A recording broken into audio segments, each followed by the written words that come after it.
Kwenye hii video nitakuonyesha njia za kuweza kuweka na kutoa pesa kwenye FX Pro Broker. Naanza na njia za kuweza kudeposit. Njia za kuweza kudeposit dola zako. Utakuja kubonyeza hapa alipoandika add fund. Ukibonyeza hapa alipoandika add fund, utaziona njia za kuweza kufanya deposit kwenye FX Pro Broker. Kuna njia ya kwanza ambayo ni Alopesa, kuna njia ya pili ni Tigo Pesa, kuna njia ya tatu ni M-Pesa, njia ya nne ya Telimani na ya tano ni Zantel. Hii ni kwa upande wa mobile money. Ni kwa upande wa njia hizi za simu.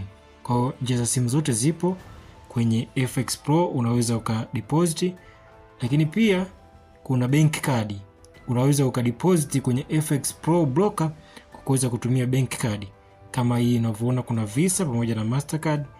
Alafu pia kwenye FX Pro unaweza ukadeposit kwa kutumia cryptocurrency. Unaweza ukadeposit kutumia USDT, unaweza ukadeposit kupitia Bitcoin na unaweza kudeposit kupitia Ethereum, au unaweza ukadeposit kupitia cryptocurrency zingine. Unaweza kudeposit kupitia cryptocurrency zingine.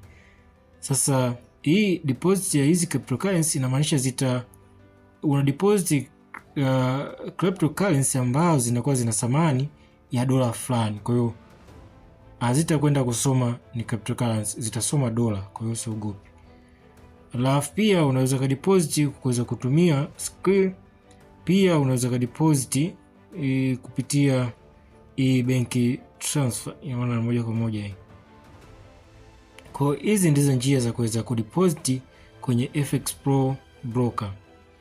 Sasa ngoja pia tuangalie njia za kuweza kuwithdraw. Njia za kuwithdraw, kuweza hapo withdraw.